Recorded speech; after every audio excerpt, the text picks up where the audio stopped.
तो दोस्तों ये हमने देखा इफ़ और एल्स की कंडीशंस। अब हम तीनों कंडीशंस को अप्लाई करेंगे और एक कंप्लीट जो है वो शॉर्ट प्रोग्राम बनाएंगे। तो जिसके लिए हम यूज़ करेंगे रोल का वेरिएबल, ठीक है, और role is equals to worker. तो सपोज़ हम एक ऑर्गेनाइजेशन है और हम जानना चाहते हैं कि जो वर्कर है यानी जो आम वर्कर है उसको कितना एक्सेस हासिल है और जो एडमिन है उसको कितना एक्सेस हासिल है ऑर्गेनाइजेशन का, और जो नॉन यूज़र्स हैं यानी जो नॉन एम्प्लॉयज़ हैं या जो आउटसाइडर्स हैं उनको कितना एक्सेस है। ठीक है, तो अब मैंने वेरिएबल बना दिया है जिसमें मैंने पास किया है रोल वर्कर्स। अब हम कंडीशन लगाते हैं इफ़, ठीक है, role is equals to worker. अगर आप वर्कर हैं तो प्रिंट कर दें यू हैव लिमिटेड एक्सेस। ठीक है। अच्छा, अब हम एलिफ की कंडीशन लगाते हैं। Elif role is equals to ठीक है एडमिन।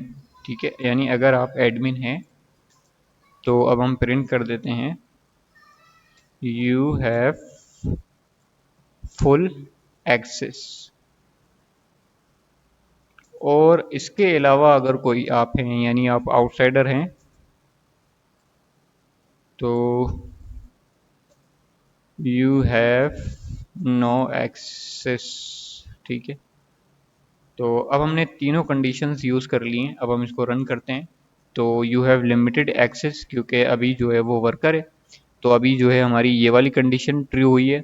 और अगर हम इसको एडमिन कर देते हैं तो हमारी एलिफ की कंडीशन जो है वो रन होनी चाहिए।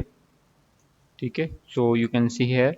और अगर हम यहाँ पर सिर्फ यूज़र कर दें या विजिटर कर दें, ठीक है, तो you will see the L's जो है वो प्रिंट, एल्स विल प्रिंट है। तो हुआ क्या कि सबसे पहले हमने जो वर्कर पेस्ट किया था, अगर वर्कर की कंडीशन पेस्ट होगी तो ये इफ जो है वो इसके अंदर आ जाएगा और इसको प्रिंट कर देगा और आगे नहीं जाएगा।